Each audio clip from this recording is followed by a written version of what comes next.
Mari kita bersatu hati dalam doa. Dalam nama Bapa dan Putra dan Roh Kudus. Amin. Tuhan beserta kita sekarang dan selama-lamanya. Bapa yang penuh kasih, kami mengucap syukur Engkau begitu solider dengan kesengsaraan umat manusia. Bahkan Putramu Yesus Kristus Kau utus dengan merendahkan dirinya menjadi manusia, bahkan sampai wafat di salib untuk keselamatan kami. Maka di akhir masa Prapaskah ini, pada persiapan pendalaman iman, kami semua diajak untuk membangun kehidupan baru, solider seperti Engkau sendiri. Hadirlah di sini, sertailah perjumpaan kami, supaya kami semakin mengenal Putramu Yesus Kristus, mengikutinya dengan setia, dan berani menjadi saksinya dalam suka duka kehidupan kami. Sebab Dialah Tuhan dan Juru Selamat kami, kini dan sepanjang masa. Amin. Bapa dan Putra dan Roh Kudus. Amin. Pemirsa terkasih, tak terasa puasa kita akan segera berakhir. Kita sudah memasuki masa Prapaskah yang kelima. Dan dalam pertemuan kelima ini menunjukkan bahwa kita berarti siap untuk merayakan kebangkitan Tuhan kita Yesus Kristus yang semakin dekat. Dan kita juga patut bersyukur karena kita mampu melewati masa puasa ini dengan penuh mantap dan juga dengan kesetiaan hati. Namun satu hal yang perlu kita sadari, bahwa rasa syukur tidak berhenti sampai di sini. Mengapa? Pemirsa terkasih, kita akan mendengar bersama pembahasan tentang tema yang kelima ini. Dan telah hadir bersama saya Teresia Ari Sukarni SAG adalah dua orang narasumber yang tidak asing lagi. Ya. Beliau adalah Romo Paroki Santa Teresia Jambi, yaitu Romo Pius Pujo Wiyanto. Selamat sore Romo. Selamat sore. Ya. Kemudian yang kedua adalah Ketua Dewan Pastoral Paroki Santa Teresia Jambi, yaitu Bapak Justinus Vena Handono. Selamat sore Bapak. Selamat sore, rasanya Mari. saya kalau memanggil Bapak itu agak sedikit Agak canggung. aneh, ya. Terlalu muda ya. Iya, Terlalu muda. saya bisikin panggilnya Mas. Iya. Baik, Romo dan juga Mas Vena, bahwa tema pembahasan di APP yang kelima ini adalah semakin ditantang, semakin bertobat, semakin solider. Dan dalam pertemuan yang keempat minggu lalu, Romo juga Mas Vena, kita membahas materi tentang beberapa contoh tindakan sosial sebagai tindakan konkret dari berbela rasa. Nah, untuk pertemuan yang kelima ini, tema kita sedikit lebih tajam, Romo. Nah, kepada Romo, tema kita yaitu semakin ditantang, semakin bertobat, dan semakin solider. Sebenarnya apa yang melatar belakangi tema tersebut, Romo? Silakan, monggo. Saya itu kalau mendengar kata tajam-tajam itu takut sebenarnya. Sering disindir ya toh. Kadang-kadang kita itu dikatakan tajam ke bawah ya. Oh iya, betul. Ya toh, tapi tumpul ke atas. Nah, kita beruntung justru di masa Prapaskah ini yang di atas, yang maha tinggi, Iya. Tuhan sendiri merendahkan dirinya untuk mempertajam bagaimana manusia itu hidup sebagai citra Allah sebenarnya. Iya. Maka seperti ajakan Paus Fransiskus juga, selama masa Prapaskah ini adalah waktu untuk membaharui 3 hal yang penting dalam kehidupan kita itu sebenarnya. Iya. Iman, harapan, dan Kasih. kasih. Maka pendalaman iman mestinya mengembangkan harapan kita sebagai murid-murid Yesus dalam menghadapi berbagai macam tantangan, kesulitan, tidak kecil hati. Iya. Selalu ada harapan. Maka kita prihatin kalau banyak orang yang mudah kecil hati dan putus asa. Iya. Nah, orang-orang yang harapannya itu sangat kuat, inilah orang-orang yang diajak untuk mewujudkan kasih dari Tuhan itu dalam kehidupan kita setiap hari. Siapa yang kita kasih? Ya yang kelihatan. Iya. Wong Tuhan yang tidak kelihatan sudah merendahkan diri menjadi kelihatan dalam diri Tuhan kita, Yesus Kristus.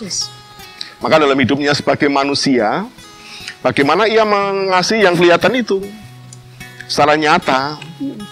Maka selama masa Prapaskah kan kita diajak untuk membangun solidaritas, membangun sikap yang baru, membangun kebersamaan kita dengan sesama. Maka bagaimana kita selama masa Prapaskah juga berani membuka hati, membuka pikiran kita, supaya sehati sepikir dengan Kristus yang kita ikuti sebenarnya. Itu. Iya, baik Romo. Romo telah menyampaikan tentang latar belakang dimunculkan tema tersebut. Nah, sebenarnya Romo, apa yang menjadi gagasan dasar dan tujuan dari tema tersebut? Silakan, monggo. Ya kembali, gagasan dasarnya itu sebenarnya kembali pada iman kita. Mengimani Tuhan yang sudah lebih dahulu sebenarnya itu solider dengan kita. Tuhan itu tidak menutup diri dengan kesuciannya, dengan keagungannya, tetapi justru dia malah rela, kalau istilahnya itu berdarah-darah gitu ya. Betul sekali. Dan itu yang dikerjakan oleh Tuhan. Bahkan dikatakan mengaruniakan putra tunggalnya. Untuk siapa? Bukan untuk kemuliaan dirinya, untuk keselamatan manusia. Maka mengapa Yesus itu dikatakan juru selamat? Asalnya dari mana? Dari Tuhan, itu kebaikan Tuhan, anugerah Tuhan. Nah, anugerah itu mau disia-siakan atau mau disyukuri, nah, sikap orang beriman kan mestinya bersyukur. Bukan karena jasa kita, bukan karena kehebatan kita, tetapi karena kebaikan Tuhan yang sudah mengambil inisiatif, solider dengan kita menjadi manusia, merendahkan dirinya, dan membuka hati setiap orang. Nah, semoga Dia yang datang bisa kita beri tempat dalam hati kita, dalam pikiran kita, dalam kehidupan bersama kita. Jangan sampai mengaku orang beragama, tetapi sikapnya itu tanpa Tuhan. Tidak sesuai. Nah, itulah yang seringkali Tuhan itu kan begitu baik. Kalau orang beragama kok nggak mengenal kebaikan, atau kebaikannya dikerdilkan, hanya kelompok tertentu, ya toh, hanya ras tertentu. Lah itu bertentangan dengan sikap Tuhan. Itulah sebenarnya gagasan dasar.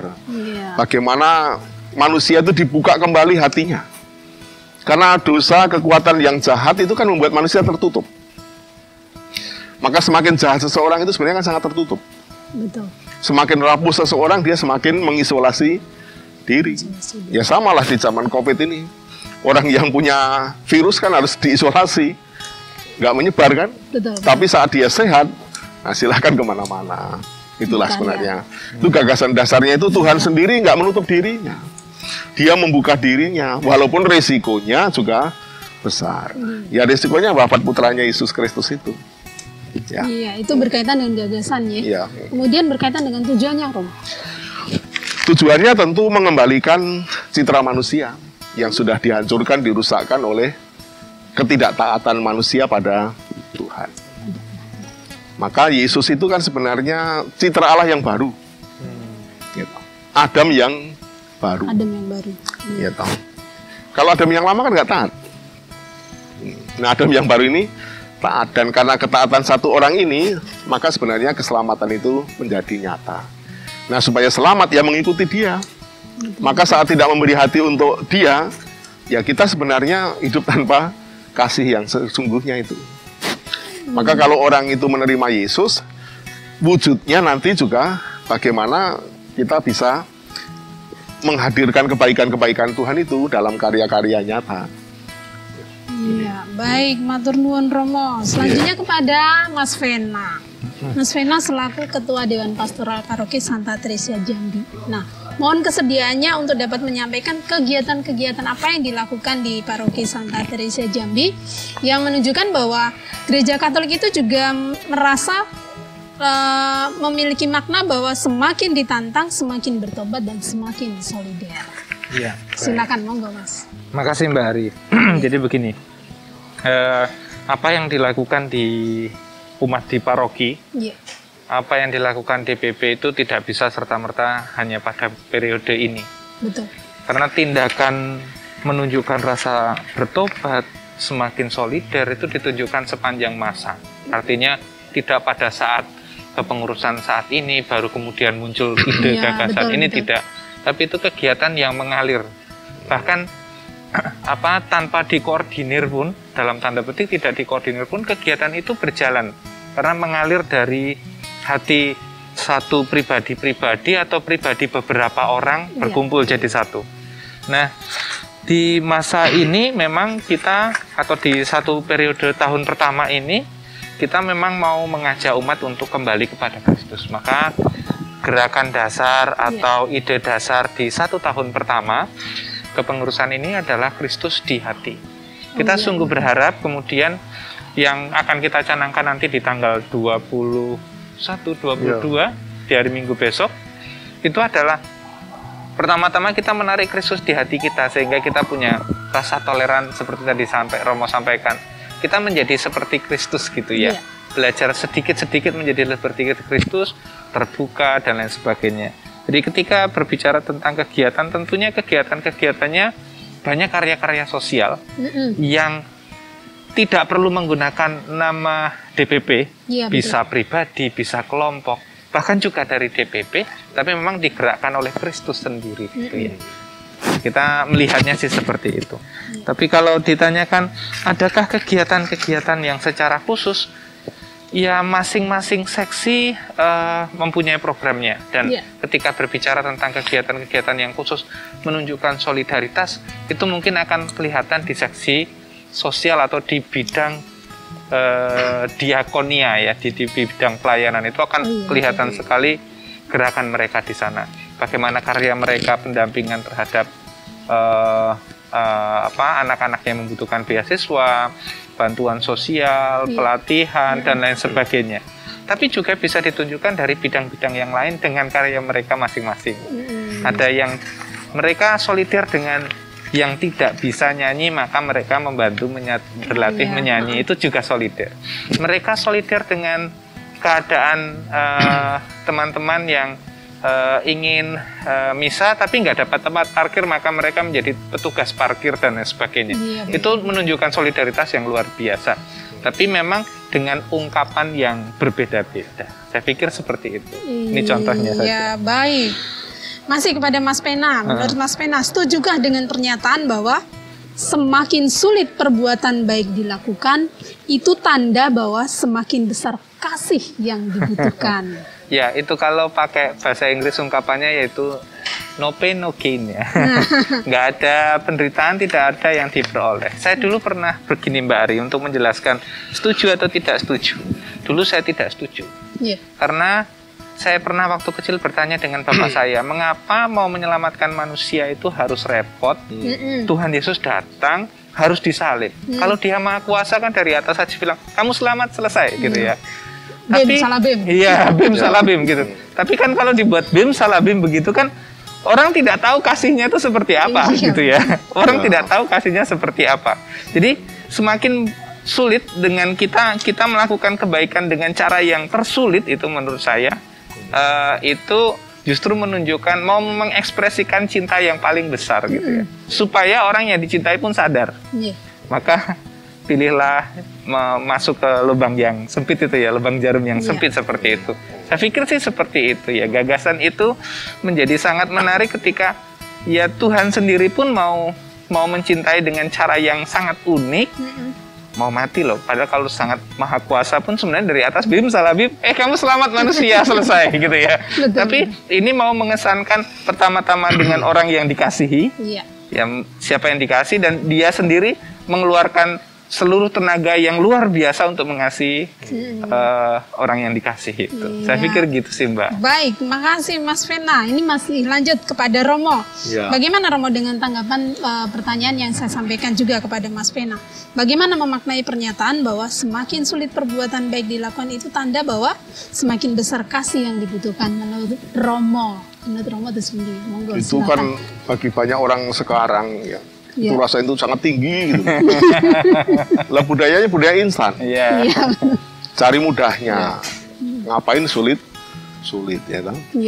Nah, itulah sebenarnya apa yang dikerjakan oleh Tuhan dengan kasihnya itu memang melawan kedosaan manusia. Orang berdosa itu kan cari gampangnya sebenarnya. Seperti anak-anak gitu ya.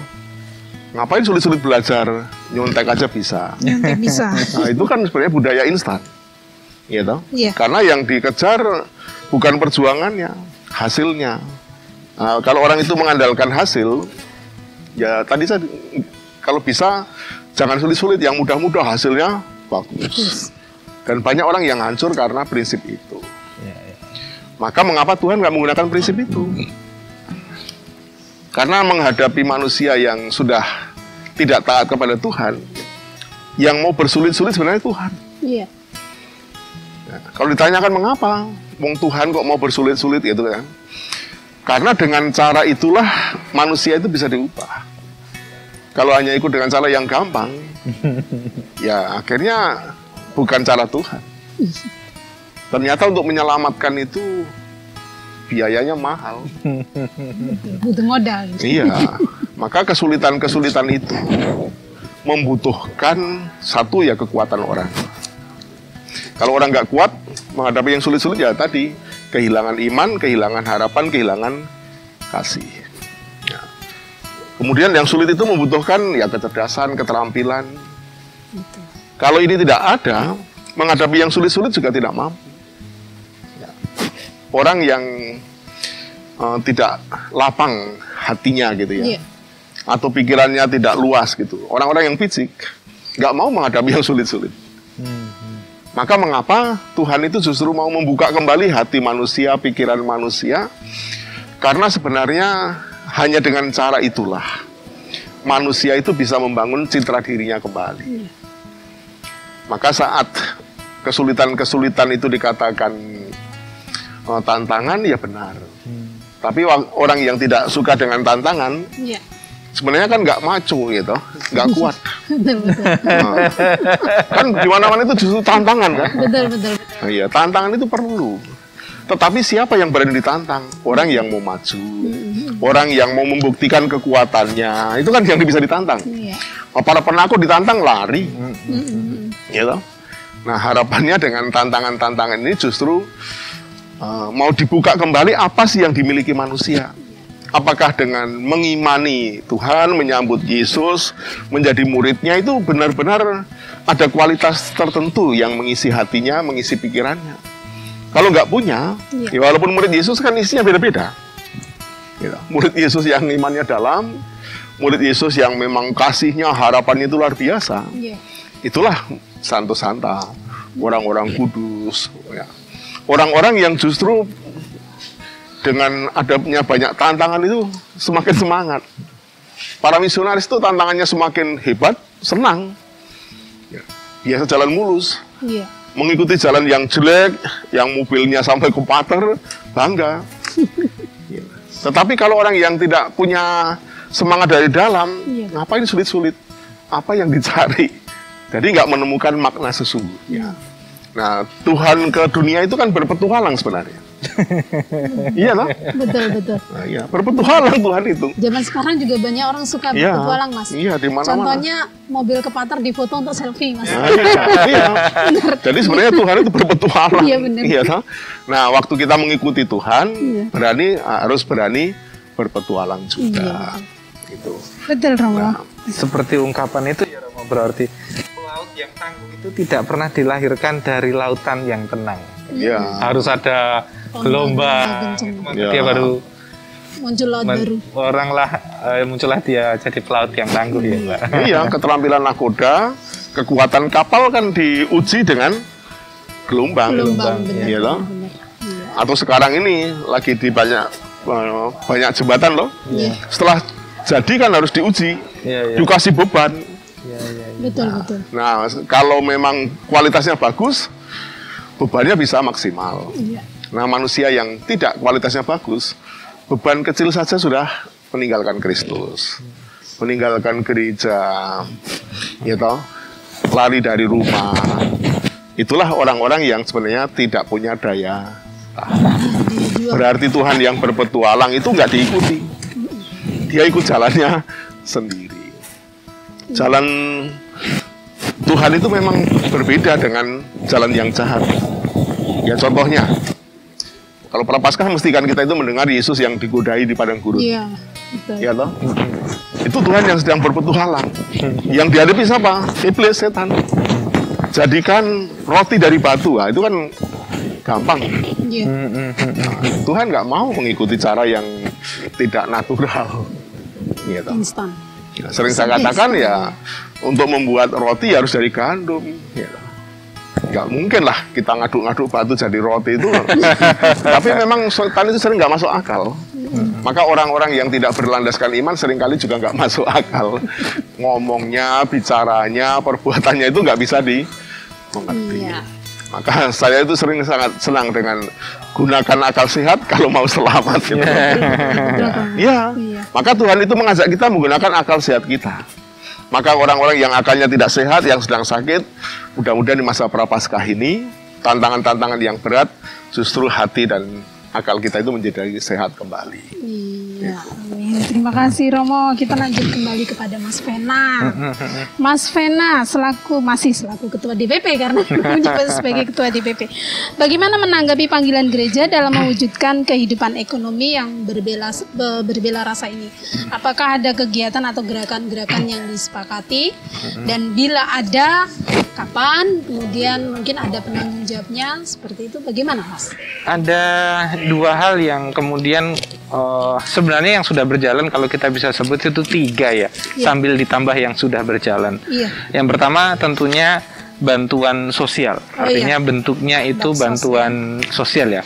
Apakah itu beasiswa ataukah itu bantuan kebutuhan pangan dan lain sebagainya, itu kan sudah berjalan ya.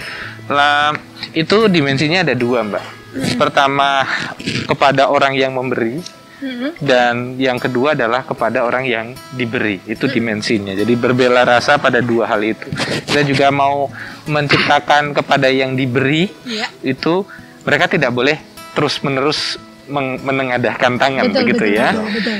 Tetapi kepada yang memberi, mereka juga diajak bahwa memang masih ada, kita akan memberi. Lalu yang kedua, ada hal yang menarik kemarin dikembangkan oleh teman-teman seksi wanita.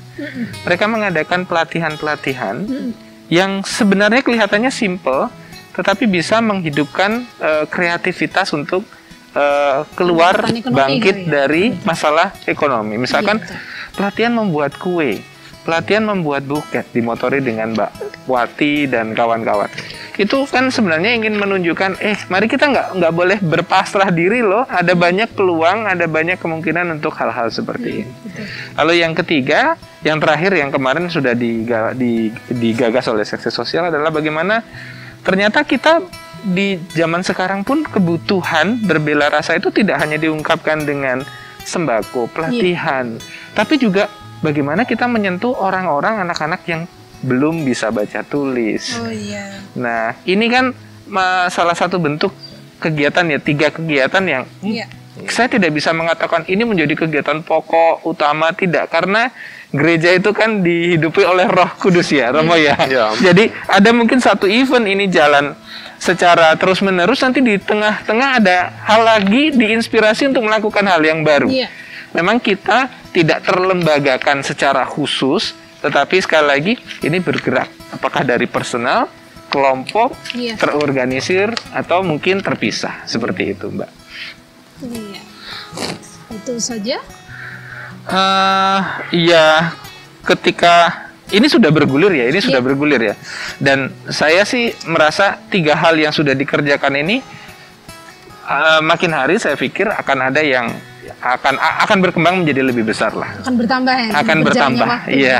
Dan kita tidak mau mentargetkan buat ini tidak. Biarkanlah dia berjalan mengalir seperti air dan biarlah Roh Kudus yang bekerja. Jangan memaksakan diri melampaui kehendak Roh Kudus itu. Tidaknya ada satu atau lebih dari satu. Iya, betul. Iya. Terima kasih Mas Vena. Lalu kepada Romo. Dari pertemuan APP yang kelima ini, apa yang menjadi landasan kitab suci? Dan mohon Romo dapat menjelaskan isi dari landasan kitab suci tersebut. Silakan monggo. Kalau teks kitab suci yang dipakai itu kan memang diambil dari 1 Petrus bab 3 ayat 8 sampai 14. Sebenarnya 1 Petrus menuliskan martabat luhur kita itu sebagai orang yang dipanggil dan dipilih oleh Tuhan. Maka ini kan dasarnya ya panggilan Tuhan. Jadi Tuhan yang sudah berpetualang tadi nggak mau bekerja sendirian. Maka mengapa Yesus itu dalam karyanya kan memanggil murid-muridnya. Ikutlah aku, ikutlah aku. Nah di tahun 2021 ini kata-kata Yesus itu kan abadi.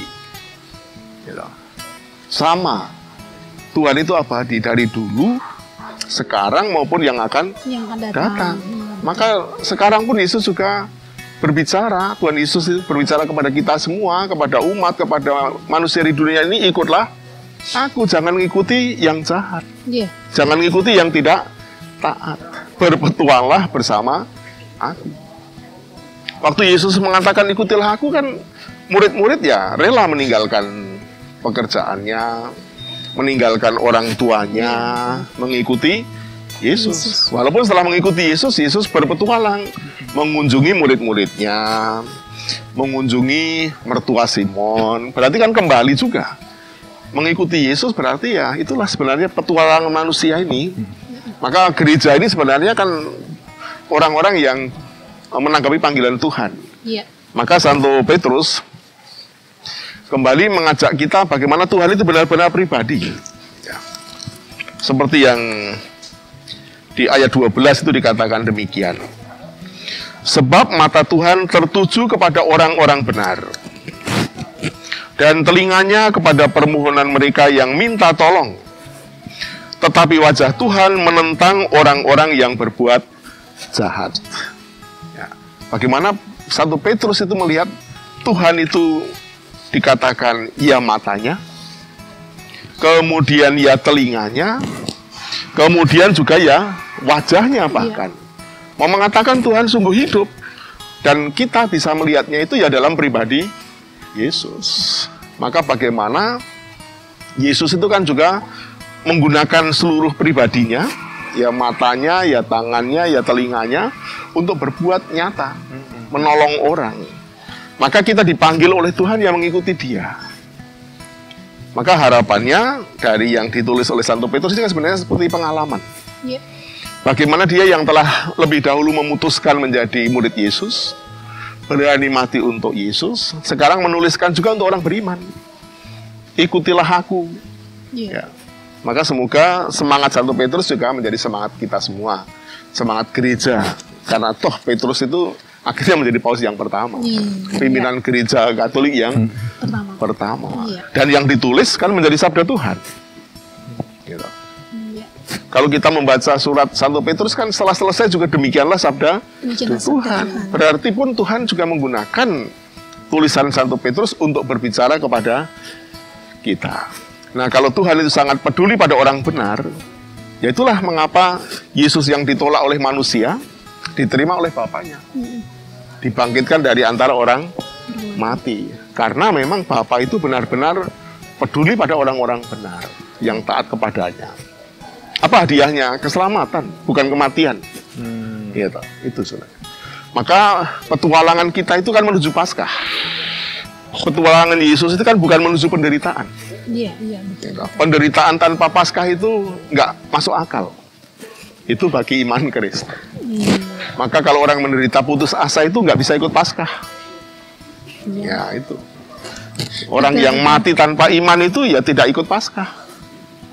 Maka seberat apapun tantangannya, kesulitan dan sebagainya, nah harapannya itu kita memang perjalanan menuju Paskah. Nah supaya bisa ikut Paskah ya memiliki sikap seperti Yesus sendiri. Mengandalkan Bapaknya sebagai utusan Bapa, melaksanakan kehendak Bapa sampai wafat di salib. Kalau kita ya sampai mati lah. Baik. Terima kasih Romo. Terakhir untuk Mas Vena, sebelum kepada Romo nanti. Mas Vena, sampai sejauh ini sebagai Ketua DPP, bagaimana mempersiapkan pelaksanaan Trihari Suci sampai pada Paskah tahun 2021 di Paroki Santa Teresia. Ini berkaitan dengan tema pendalaman di masa Prapaskah ini. Silakan Mas. Bahwa kami kalau di DPP kan mengatur hal-hal yang non liturgis ya. Kalau liturgis itu kan ranahnya pasti kepada Romo. Jadi dan saksi liturgi juga. Artinya bagian itu ya Romo, ketika bicara seperti ini kan, ini kan persiapan lebih pada persiapan, misalnya persiapan fisik. Fisik itu misalkan tempat, parkir, dana dan lain sebagainya ya. Keamanan kayak gitu. Nah, teman-teman, kita sudah membentuk panitia. Ada panitianya di gereja ini, ada panitianya wilayah Bunda Maria. Lalu di gereja Santa Maria Retorsario kita ada panitianya dari wilayah Renha Rosari. Iya. Jadi 2 Bunda Maria ini karena di masa pandemi ini mungkin akan berbeda ya. Lalu kita tidak ada pelaksanaan Paskah secara liturgi. Ya, karena waktu itu kan masih semangat-semangatnya untuk lockdown. Jadi mereka sih mempersiapkan semua hal ya. Lalu hal yang mendasar, kalau saya selalu menggarisbawahi, hal yang mendasar adalah kita berpikir bahwa yang muncul itu adalah kesadaran. Ketika mengikuti semua prosesi perayaan, apakah itu perayaan dalam perayaan Trihari Suci ya. Maksudnya kesadaran begini. Kita tidak akan menyebut tidak boleh, tidak menyebut seperti itu. Tapi lebih pada kesadaran, apakah aku sehat, apakah aku siap dan lain sebagainya ya. Jadi kesadaran. Yang kedua, lalu kesadaran bahwa ketika kita sudah dijadwalkan untuk misa dengan begitu banyak rangkaian misa, biasanya 2 kali, prosesi misa ini bisa jadi 3 kali atau 4 kali, gunakan itu kesempatan dengan baik. Tentunya tetap mematuhi protokol kesehatan. Jadi hal yang kita tidak mau, kita lebih pada persuasif ya, seperti itulah. Ini yang kita tekankan kepada teman-teman di kepanitiaan. Jadi bukan masalah tidak boleh, tapi balik ke kesadaran.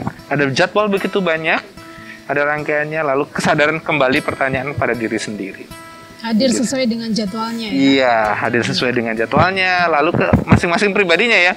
Aku sehat atau tidak sehat, kalau tidak sehat ya tidak boleh memaksakan diri, karena ini perkaranya bukan mau menyelamatkan diri sendiri, tapi juga kita harus berpikir untuk orang lain. Ya, itu juga bagian dari solidaritas loh itu. Betul, solidar. Iya, betul. Gak boleh egois untuk diri sendiri loh. Iya, baik. Terima kasih. Terakhir Romo. Kepada Romo, pesan atau himbauan apa yang ingin disampaikan Romo kepada umat Katolik dimanapun dalam kaitannya dengan tema APP tahun 2021, yaitu membangun kehidupan ekonomi yang berbela rasa. Semakin bertobat, semakin solidar. Itu dan pelaksanaan prosesi Paskah 2021. Silakan. Ya, kembali pada ajakan Paus Fransiskus ya. Iya. Kita kan sudah diajak untuk membaharui iman, harapan, dan kasih. Iya. Maka mesti nanti dalam perayaan Paskah itu salah satunya kan pembaharuan janji baptis. Oh iya. Diingatkan kita ini orang yang percaya. Kan yang kita itu diajar, kemudian percaya dan dibaptis. Nah, kalau sudah dibaptis itu kan menjadi orang milik Tuhan. Iya. Kalau sudah menjadi milik Tuhan itu seperti Yesus milik Bapaknya. Aku ini utusan Bapa. Maka harapannya murid-murid Yesus sekarang juga mengatakan, aku ini utusan Yesus. Diutus kemana-mana seperti para rasul. Maka jangan nyaman dengan zona yang ada. Ketakutan yang berlebihan sehingga tidak berani kemana-mana. Ya toh? Itu kan yang sebenarnya sekarang ini keberanian-keberanian yang bijaksana itulah yang diharapkan. Betul. Ya. Jangan sok berani juga. Manusia itu kan rapuh. Nah, kerapuhan kan ditunjukkan dengan Yesus yang bisa dianiaya oleh orang jahat, gitu, bisa dibunuh. Tetapi kekuatannya itu adalah dalam penderitaan itu memang tidak mengandalkan dirinya. Aku ini utusan Bapa, menyerahkan rohnya kepada Bapa. Maka harapannya kepada seluruh umat, gitu. Kita ini milik Tuhan. Maka Tuhan yang menjamin kita, yang memelihara kita. Maka menghadapi masa-masa yang sulit ini, ya, jangan dipersulit dengan yang jahat. Nah, keterbatasan kita, kerapuan kita akan mempersulit diri sendiri, mempersulit keluarga. Maka semoga semangat bela rasa ini kan hanya menjadi mungkin kalau kita tumbuh dalam iman. Menjadi orang Katolik yang dewasa juga dalam iman. Maka semoga kita juga semakin dewasa sebagai murid-murid Yesus. Ya. Baik, terima kasih Romo dan juga Mas Vena yang sudah berkenan bersama dalam perbincangan iman pada sore hari ini. Dan pemirsa terkasih dalam Kristus, dengan pertemuan ini, renungan ini, pemirsa sekalian dari Komisi Sosial Paroki Santa Teresia Jambi dimanapun berada, kita akan semakin mantap di dalam mempersiapkan masa Paskah. Kita akan menyambut dengan hati yang penuh iman, dilandasi dengan iman, harapan, dan kasih. Akhirnya saya Teresia Ari Sukarni mengucapkan terima kasih. Mohon undur diri, selamat sore dan Tuhan memberkati. Selamat sore. Silakan monggo Mas Pena tutup dengan doa secara singkat. Baik, dalam nama Bapa dan Putra dan Roh Kudus, amin. Tuhan, terima kasih atas masa Prapaskah yang kami nikmati, kami rasakan untuk mempersiapkan diri kami menyambut Paskah. Buatlah kami semakin mampu berbela rasa seperti Putramu sendiri yang berkenan berbela rasa untuk kami, menyelamatkan kami. Kemuliaan kepada Bapa dan Putra dan Roh Kudus, seperti pada permulaan, sekarang, selalu, dan sepanjang segala abad. Amin. Santa Teresia, Doakanlah kami. Dalam nama Bapa dan Putra dan Roh Kudus. Amin. Amin. Terima kasih. Terima kasih. Terima kasih Romo. Terima kasih Romo. Terima kasih Mas Pena.